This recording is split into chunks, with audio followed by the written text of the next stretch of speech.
What's going on, ladies and gentlemen? Welcome back to another edition of the Ballistic Report. I'm Corey Spivey here with Taylor Moore, and we're going to talk some NBA predictions coming out of the All-Star break. This is that time where a lot of teams ramp things up, start putting their finishing touches, really going hard. And so, a lot of these races for a lot of these awards are finishing up. And one of the big hot ones right now is the NBA MVP. And who's your front runner right now if the season ended? Man, right now, the hottest person I kind of see so far, it would have to be Joel Embiid, man. He's averaging 30 points, 12 rebounds, about 3 to 4 assists. And just looking at him play, he's actually making the most impact on any team in my eyes, man. When he steps on the court, teams have to be honest when they're taking him on, and they have to make sure they account for him, especially looking at their scouting report. Man, he has one 50-point game. He has 4 40-point games. And one of those 40-point games came against the Utah Jazz, which are in the top of the West. So he's obviously performing high against teams when it matters the most. And if he's able to stay healthy and keep this up, there's no reason why they shouldn't go far in the playoffs. And really, man, when you see him on the court, he's so versatile, man. He can shoot the three in your face. He can post you up. He can lay up, and then he'll end up dunking on you. And then at that point, the only thing you can do is foul. And if you foul him, he's still gonna make the shot. So I think, man, like with him, he's doing his part this year. I know earlier they were talking about him like changing up his diet, so he's definitely taking this season more seriously. And also just taking into account that, hey, he has to be healthy in order for the team to go forward. And the fact that he's taking on that responsibility, as it seems, there's no reason why he shouldn't get the MVP vote so far. What do you think? Yeah, I kind of figured we'd be right there on the same page. For a lot of the same reasons. The stats that he's producing right now, they're first in the East. He's really seemed to transform his game. He's one of those guys who has kind of one up Giannis in the East, who's been that guy that was the guy to stop. If you're going to come through the East, it was Giannis. And so I think Joel Embiid, and him putting forth the effort, the determination, getting his body right, his mind right, he's become that X factor to stop and to outplay Giannis, because he's a guy, like as you were saying, who's so versatile on the court. He can play on both sides of the ball. He can get down the block. You can give it to him. He can post up and put it in the bucket off the glass, or he can throw it down real nasty. He can step out and get him a elbow jumper, or he can hit free throws, as you were talking about. Sometimes he can even hit the three. So he's one of those guys who's definitely the front runner for the MVP. I definitely agree. And because I thought we would agree, I wanted to go with one of those guys that was a little bit further down the list, but I thought should have been right there behind Joel Embiid, and that's Dame Lillard. Mm-hmm. He's one of those guys, as we talked about before, who's been so consistent. And I like to describe him as a more efficient Russell Westbrook. He's one of those guys who gets after it. He's getting loose balls. He can put you down on your behind if you're trying to guard him and your foot isn't set right. He can hit logo threes. He can hit half court threes. He showed us that in the All-Star break. He can pass the ball when he needs to. And he's just one of those guys who can be all over the floor. He's a ball of energy every single night. And I just think it's almost just time. And I know he hasn't put his team at the top of the conference like Joel Embiid has, but I think he has been well deserving of being one of those guys who's very considerable in the MVP race. And so we go from the top dog in the starting lineup to the top dog in the second lineup. Who's your front runner for the sixth man of the year? Man, this was the obvious choice for me, man. Yeah. Jordan Clarkson, man. He is balling, and I would have to say, man, just the fact that he came from the Lakers and he played with Kobe Bryant. Then he went to the Cavaliers and played with LeBron. Yep. Man. So the fact that he had those two people to be able to learn from, like two of the greatest basketball players to be able to learn from, I'm sure that maybe has some type of contribution to the way he's playing now, man, because, playing against Kobe Bryant and LeBron James, you won't be getting the ball a lot. And when you do, you need to make the most out of opportunities. And the thing about Jordan Clarkson is you're not afraid to shoot that ball. Right. Sometimes, man, watch them, man, like with the Lakers and with the Cavaliers, he'll put some shots. I'm like, dude, what are you doing? Yeah. But the fact that he's able to become more efficient this year, he's averaging about 17, 18 points a game. 4 rebounds, 2 assists, and the team is first in the West. So to have a bench player averaging nearly 20 points a game, and that's not even from your starting lineup, you're going to win a lot of games. And that's the bottom line, So the fact that he's able to keep that up and to actually just to accept the role that he's in too now, man, because I think he knows that he probably works better as a 6-man or probably someone coming off the bench with the second unit versus him starting. And he's able to play lesser minutes, but be more effective during that time. So right now, I would have to choose Jordan Clarkson. Who do you think? Yeah. I figured we'd be right there with you. I think, that's one of those things that's going to be all the way across the board. For the MVP, I try to think of a second guy because I figured we'd be there. But for 6-man of the year, I can't think of another player that's on that level. I think, okay, man, so I wouldn't say that he's on that level, but the fact that Derrick Rose, okay. So he's averaging about 14 points a game, about 3 assists, 3 rebounds, man. But his impact on the court is what I'm really looking for. He played well with the Detroit Pistons early on, man. So he was able to sign like that a 3-year. It was a 3-year, $15 million contract. He signed it about a year or so ago, and he's still been performing well this year. And we see the New York Knicks wanting him. My thing is, if you're not a valuable player, no one's not going to be trading for you, especially for a team that's in that playoff contention. So the fact that the Knicks traded for him, that showed that he was an impact player, and he's still performing well, and he's helping them lead those games, man. And the thing is, he's even playing in the final minutes of some of the games too. So I would just say impact alone versus the stats is the reason why I'll at least put Derrick Rose in the conversation, at least for 6-man of the year. Yeah, I definitely won't argue with that. Of course, he probably won't win it, but that's a very good argument that he's been right there as far as the consistency and the stats, things like that. But Jordan Clarkson's just been that dude. Like you said, 17 points, off the bench. They're number one, and when the Jazz started off, they were hot, and I kept thinking, man, they're gonna sizzle out. They're gonna sizzle out. They're gonna sizzle out, and they've stayed right there. And it's because everybody, they had all the pieces, but I don't think that they had all the chemistry, all the game plan there. And now I think they've got the chemistry, they've got the game plan, and everybody is playing their role effectively. And when you got a 6-man like Jordan Clarkson coming off the bench, 17, 4, and 2, like you're saying, he had 40 points against Philly, 25 against the Bucks. He's had 30 straight games coming into March where he scored in double digits off the bench, man. You know what I'm saying? So he's balling, and he deserves that 6-man of the year right now, man. Yeah. I don't think there's any question about that. We're right there, and I think everybody else is too, man. And so this is where things begin to break down. And I'm almost positive that the pick that I'm going to make is probably not going to be popular. But who's your front runner for Rookie of the Year right now? Man, this is easy for me, man. I don't know who you about to choose, but this is easy. I said LaMelo Ball. Oh, man. Yeah.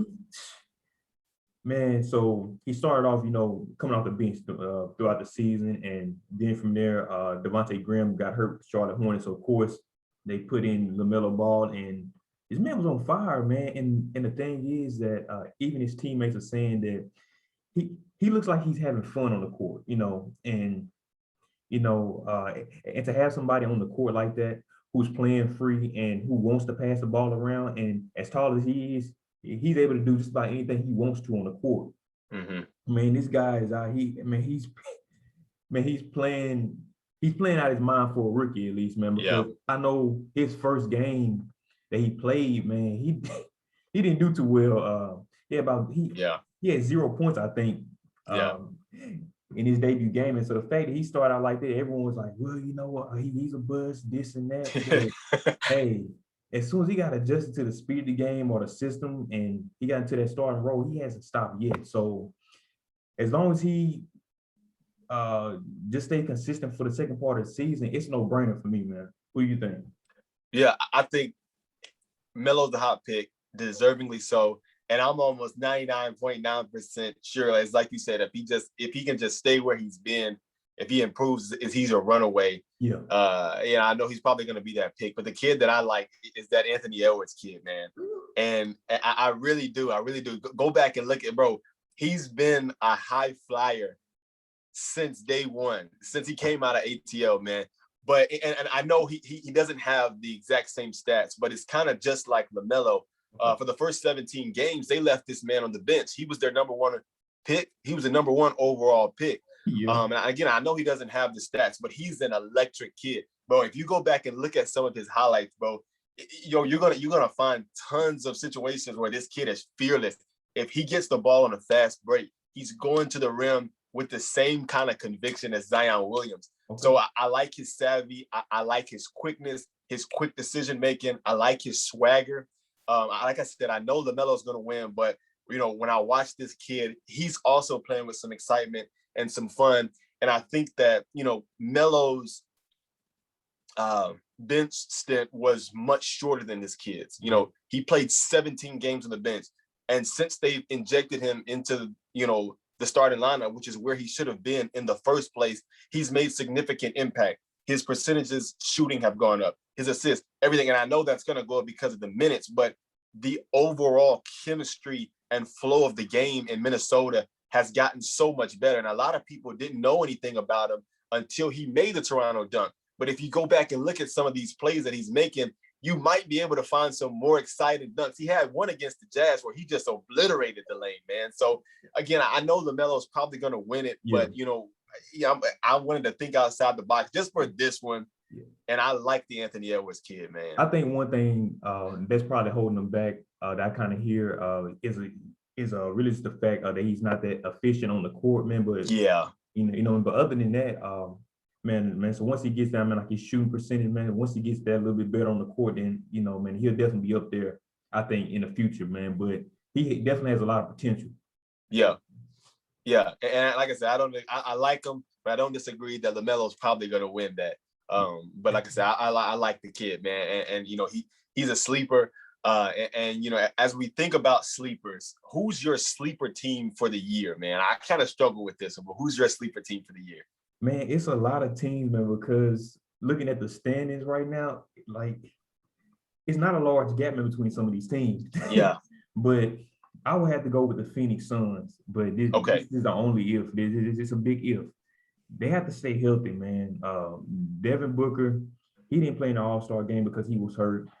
Yeah. And I like watching Chris Paul play, but there have been countless times where in the playoffs he was not available, and that definitely impacted him in the game. And one game in particular, man, was during the Houston Rockets series against the Golden State, and they were up against Golden State. If they had Chris Paul, they could potentially beat the Warriors that series. Remember, since he didn't play, too much pressure on James Harden, and they lost the game. So, man, so really just thinking about that. But if the team can stay healthy, they'll make it far, man. But I still feel like the team is inexperienced, man, besides Chris Paul. So, man, so if a Chris Paul is able to get the team together and be able to build chemistry by that time, and they may be able to make a nice run. But other than that, they just have to stay healthy and just continue to and really just continue to grind out the rest of the season. But I think the Phoenix Suns, they could possibly win a series or two. But that's about it, I think. What do you think? Yeah, when I think about sleeper teams, I think about one of those teams that people see, but it's like, I don't think they're going all the way. And as I began to look at a bunch of different teams, the Suns were definitely on that list. Yeah. Hear me out. My sleeper team is the Los Angeles Clippers, bro. Really? Yes. And here's why. I think a lot of people know they've got Kawhi, they've got Paul George. Yeah. They were the team that were running things. But I think that blunder that they had in the playoffs last year, before even getting to the Western Conference Finals, kind of made a lot of guys go, oh, man, it's just the Clippers. A lot of people are still seeing them as that team in the basement. And I'll be completely honest, up until we began to look at this, I saw them as, it's just the Clippers, man. They're going to get there, and they're going to fall off again. Yeah. Like Ty Lue's good, but he's not going to get them all the way. Kawhi doesn't have enough. Paul George is going to fall back into his shell. But as I began to go back and look at the consistency that they've been playing with, even though they had the biggest blowout, you know what I'm saying, in history. That was embarrassing. and they were shooting shots off the backboard and throwing it to ghost players and stuff like that. But it seems like, they're still an efficient team. They've still got heart and they've still got a big chip on their shoulder. They've got a lot to prove. And so as Laker fans, they're still a team that scares me because they've got a lot to prove. And they've still got all the pieces that they needed. They had some addition by subtraction. And they definitely got, I think, better with Tyronn Lue as their coach. So I think, like I said, a lot of teams, a lot of fans, including myself up until now, kind of brushed them off as, yeah, they're a good team, but they're not really going to contest anybody, the Lakers, the Jazz, the Suns and all those types of teams. They're just going to be there and they're probably going to fall flat on their face. But I think because of that, they may creep up on a lot of teams, especially my Lakers. So I'm not counting them out just yet, man. But I will say that when that team formed, they were talking about they got some dogs on this team.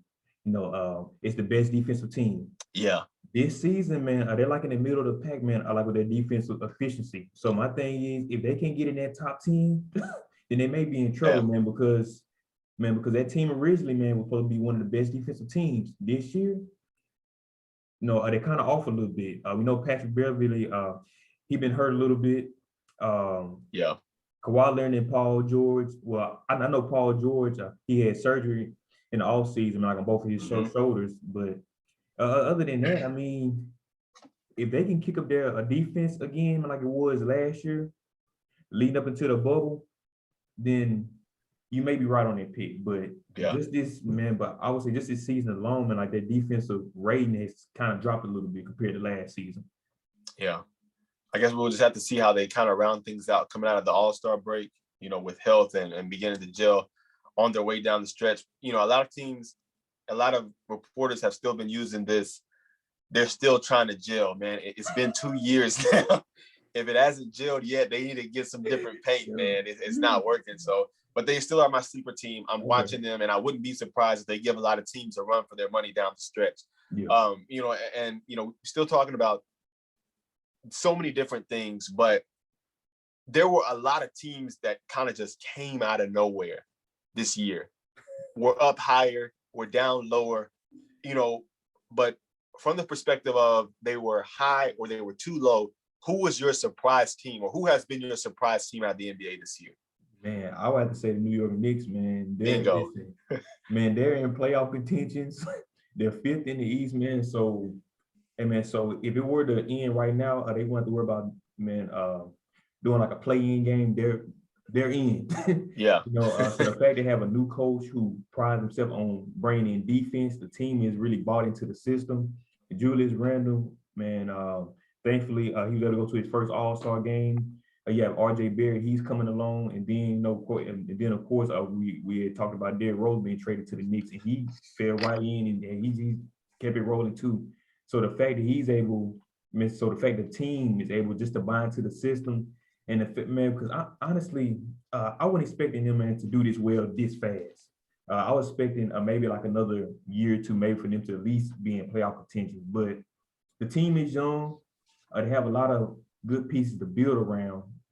So I think the only thing that may hurt them is the fact that I was hearing reports about them trying to trade for a big name, NBA player, and some people were throwing out the names of Devin Booker and then Bradley Beal, and I'm thinking to myself, listen, the train is already going the right way. Mm-hmm. Do not bring someone or something else in that can slow down the train.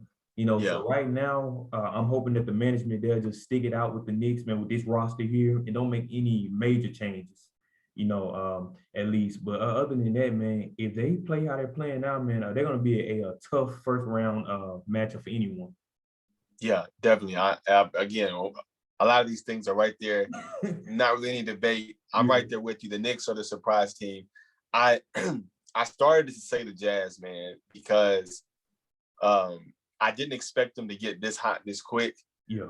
And I'm still not completely sold on the Jazz. I know that the number one seed, they've got a lot of good things going. The guys are playing good. Rudy Gobert, Donovan Mitchell, Jordan Clarkson, as we talked about, Joe. So many different players, but I'm still not sold on them. But I ultimately had to go with the Knicks as my surprise team for some of the reasons you were saying, fifth in the East. But here's what I was in my research, man. They haven't made the playoffs since 2013. They had And Melo before, during that time, right? yeah, bro, they still had Carmelo with the braids, bro. You know what I'm saying? So, so haven't made the playoffs since 2013. And before then, they didn't make it until the 2000-2001 season. After the 2000-2001 season, man, they had 9 straight losing seasons up until 2009. And then they took 65 losses in 2014-2015. They missed out on Zion. Bro, they missed out on so many different things. I feel like it's destined to be. I don't think they're the favorites. But like you said, man, I think they're going to be one of those teams. They're exciting to watch. They're blockbuster. They're hyped because it's like, man, the Knicks are back.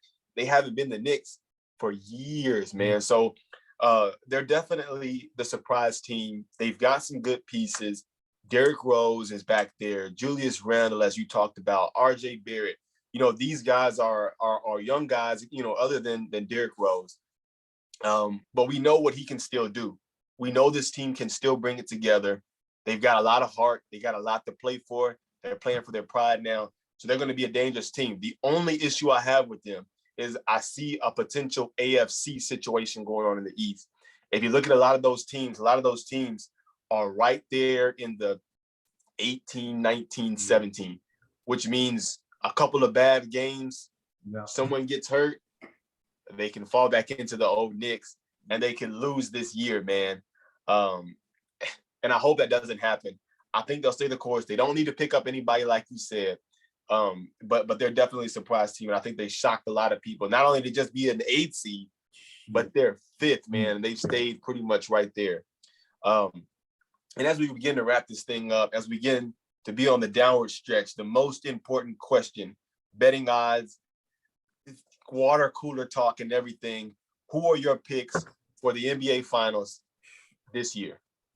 Man, it's easy to say the Brooklyn Nets, but I'm going with the 76ers, man, because I think they had the most complete team. Of course, you talked about Joel Embiid. He's a force. You have Ben Simmons. He may not be the best shooter, but he knows how to run an offense. He knows how to pass the ball, and he's definitely athletic on the court. But I'm looking at the other pieces surrounding him. You have Tobias Harris. He's averaging nearly 20 points a game. They brought in Danny Green. He's a sharpshooter when he's on it. Yeah. When he's on it. And they have Seth Curry, and we know he can shoot the ball just like Steph Curry's big brother at any moment. So they really built a team around their 2 stars. And also, you can't forget about the Dwight Howard coming off the bench. Man, the fact that the Lakers were able to go as far as they did was because of their bench players having someone like Dwight Howard to basically get all those dirty rebounds and just to be aggressive and to take most of those fouls. So I think they had the most complete team. They don't have a lot of holes in their game. Man, just looking at the team, man, they honestly, man, they have a okay, man. So they have a better coach compared to their past couple of years who they had. Man, so they should. Man, so I'm hoping that they should have better coaching strategies coming on throughout the playoffs during the time. But really, if the team stays consistent like they've been doing, they're going to be a hard matchup for anyone this season, I think. So that's why I would have to say 76 in the East. But for my West, I would have to go with the Lakers, man. But that's only if they can get Anthony Davis back, man, because LeBron James, hey, he can only do so much at this point, and I know that he's 36 and they keep talking about, hey, I'm his age 36. don't really matter, but hey, it's like, listen, running up and down the court, trying to do everything, trying to hold the ball, it's going to catch up to you at some point, regardless of who you are. So he can't do it by himself, and he knows he can't do it by himself. So maybe he needs more help from Kuzma. Man, so maybe they probably need like a big man coming in, because Marc Gasol, seeing him on paper, he looks like it's a good fit, and it looks like, hey man, are you bringing in a name alone? It looks like you're gonna make something happen. But you watch him on the court, he's not like he used to be, man, with the Memphis Grizzlies at all. You know, man, because that's when I Yeah. first, started watching Marcus Gasol with him, and now, man, just looking at him, it's not the same. It's kind of seemed like, man. So maybe they can bring in Hassan Whiteside or either Andre Drummond, man, since they're both Yeah. free agents. They're gonna have someone at least coming off the bench because Montrezl Harrell, he's about 6'7", 6'8", and he can't guard all the centers, man. Because if he's going up against Jokic, Jokic's gonna and he's gonna shoot over him every time. So it's Yep. gonna be a mismatch. So they have to fill in that a center role. Other than that, if they can get Anthony Davis back, man, you can't count out the Lakers. So that's why I'll go with them. Yeah, I'm right there. I'm gonna start in the East because I think that's where we disagree the most. And here's the thing. Here's the reason. I wanted to go with the 76ers. They were my initial pick for everything that you just said. Here's the reason not. Blake Griffin. Blake Griffin. Come on. He wasn't a big, no. Listen, hear me out. I'm going to get to him last. He was the thing that turned everything. He was the needle on the haystack. He wasn't a brick. He was the needle on the haystack that I think is going to push the Nets down, push the Sixers down. Here's the reason. Okay. The 76ers do well when we got a game plan for you. We come in, we get the job done, we get out. But I got to deal with you for 4 to 7 games. And I just think that their defense will tire out before KD, Kyrie, and James do. I think that defense is going to, because here's the thing. They've got Joel Embiid, who's a great defender, but the Nets don't play paint basketball. So who do they have that's going to be able to run Kyrie off the ball? You know, and if James is running the floor, who are they going to have that can keep him from pulling up at any point? Who are they going to have that's going to keep KD from pulling up from 30 feet? That's what I'm saying. Here's the reason I brought in Blake Griffin. Because if they allow James and Kyrie to play on the perimeter, and KD can play on the perimeter too, but he's going to be that guy who can get to the bucket. But if Joel Embiid is there, they make you one-dimensional. But when you put Blake Griffin in and he draws that team out, now you've got an issue. Because I think DeAndre Jordan can do just enough to keep Embiid out of the way to where they can have their way with him. I think in game 1, I wouldn't be surprised if the Sixers come in and dominate, because the Nets they don't play any defense, man. They just don't play enough defense, especially in the paint, especially rebounding the basketball. And that's what's going to kill them in game 1. But I think they're just going to find a way to get points up and outscore the 76ers. I don't think they're going to get into a match with, let's play defense and see who can win this defensive battle. I think the Nets are going to go out there. Let's see who can get to 140, 150 points. And I don't think that the Sixers are equipped, number one, to stop them from getting to 140, 150 points on a nightly basis, but they're also not able to keep up with them. I'd love to see the 76ers come up with a game plan to slow them down scoring. If they can do that, they'll sweep them. Okay, they'll sweep them. But I just don't think they're going to be able to run them off that 3-point line. Man, but I'm okay, man. But do you honestly think Blake Griffin is going to make a significant impact? He doesn't have to. He just needs to draw the defense out. He just needs them to be on their heels enough to say, are they going to hit the 3 or are they coming to the paint? Because when they get you second guessing and they have 3 of the greatest scorers of all time, you don't need a significant impact. You just need a little bit of hesitation. KD is going to job it from 30, 35 feet. You just need a little bit of hesitation. James Harden's going to step back. And if he's got the shot, he's taking it. If not, he's going around into the bucket. And if he can collapse, even if they keep Joel Embiid in the middle, if they collapse the defense and they can't get there with KD can kick out to 2 deadly snipers on the outside, man. That's my only issue. But if the 76ers can be able to, because I think Blake Griffin's just a decoy. He's just trying to get a ring before he rounds this thing out, man. But I think if they can figure out a way to slow them down, keep them between that 110, 120, I think they can keep up with them. But if they keep going over that 120 range, they're going to blow the doors off the 76ers, man. All right, now look, quick question. All right, now we know KD, he's dealing with the hamstring injury. If he's not able to go for parts of the playoffs and and let's say the Eastern Conference Finals, man, what chance do they have against the 76ers at that point? 10% chance. 10% chance. And here's the reason, because you need that guy who's versatile enough to keep them on their toes. Yeah. If KD is out of the lineup, we've seen what James Harden does. He comes up small. And so that's why it's good that he's the point guard and he's leaning on Kyrie and KD. If he's your point guard and you got these two guys and you got Blake Griffin and DeAndre Jordan just doing a little bit in the paint, you're going to have these guys scattered all over the place. But if KD is not effective, or if he's not available to go, then James has to become who he was in Houston. And I don't think they can do that. So KD's that guy. So I like the Nets because I just think they're going to shoot everybody out of the gym. But out of the West, man, I'm right there with you again. AD is the end all say all. Number one, is he coming back after this All-Star break? And if he comes back, is he going to be able to get himself back in rhythm? If he gets himself back in rhythm, that Achilles ain't nothing to play with, man. And he's been dealing with that for a while. And that's essentially what took, our boy Kobe out off the court. So it's not anything that he wants to play with. It keeps coming up. If he's not healthy, if he doesn't come back, they've got an issue if they can't make a move at Whiteside and Drummond, and even still they may be in trouble, man. So this whole thing is revolving around Anthony Davis coming back and coming back healthy, because ultimately, if they can't get him back, in years past in Cleveland, I trusted LeBron. But from what I've seen since AD has left the lineup, I just don't see him having enough to carry the Lakers there. I just don't see it. If AD is not back and he's not back healthy, I don't even know if they're going to be able to make it to the conference finals, man. I really don't. And so they got to get him back.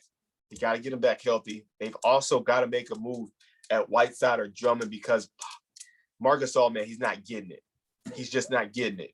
He's not there. And I don't think Vogel has enough game plan and pieces to put some type of Houdini act together to run all the way there. Let me ask you something, man. All right, man. So we know Utah Jazz, man, they're number one in the West right now, man. So why do you think some teams and even some coaches are probably not taking them as seriously this year? I think it's because of the past resume.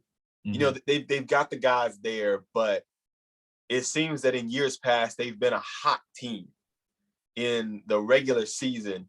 But when it all came down to it, if there was another guy across from Donovan Mitchell who can put up points just like him, they neutralize, and they don't have enough pieces outside of Donovan Mitchell to combat what they're going up against. If he runs into a guy like Damian Lillard, a Steph Curry, even a Dennis Schroeder, man, he's going to get neutralized. If anybody can at least slow him down or score with him, they don't have enough offense around him. See, and the thing is, you make a good example, man. This past playoffs with the Nuggets and the Jazz, Jamal Murray and Mitchell, man, they were trading buckets. They were trading buckets each game. Like someone had a 50-point game, somebody had a 50-point game. Man. So like you said, it just came down to, hey, those two cancel out each other easily. Yep. Yeah. And so that's when your sixth man of the year comes in. True. When these two guys are off the floor, can he give you, in those big games, can he give you 20, 30, 40 points out of nowhere where, Donovan and Rudy, they're doing good. Ingles is doing good. But this guy came off the bench with 20 points, and our bench can't keep up with that. I think that's going to be the only way they get out of this. We'll have to see how they play down the stretch and into the playoffs. If they can continue this down the stretch and into the playoffs, they may be legit. But it's a different ball game in the playoffs because you're not one and done. You got to really game plan. And if they game plan to stop Donovan Mitchell and they do that effectively, nobody's going to take them serious, man. And see, also, I know the Jazz, man, so they had like one of the easiest remaining schedules, man. So they can easily get on that cruise control, and they think they just blew in our team and just because they're playing well, man. But it may be more due to the competition that they're taking on, man. So if they feel like they may get complacent here and there, man, they can catch them, man, when they finally hit the playoffs, man, when they have to make those adjustments taking on these teams. And like you said, where it's a full 7-game series versus, you play one game, let's fly to another city and keep going. Yep. Yep. Yeah. Different ball game in the playoffs. We're getting close, man. We're getting close. The NBA, I like the way they've been handling the COVID protocols, and they've been really safe. They got through it last year, and I like their chances to finish it again here. Hopefully we don't have another situation where the big dog goes out too early. So I'm hoping for a more exciting playoffs, more exciting championship, man, this year. But like always, I guess we'll just have to see. We thank all of you all for joining us for this edition of the Ballistic Report as we cover the NBA post All-Star break.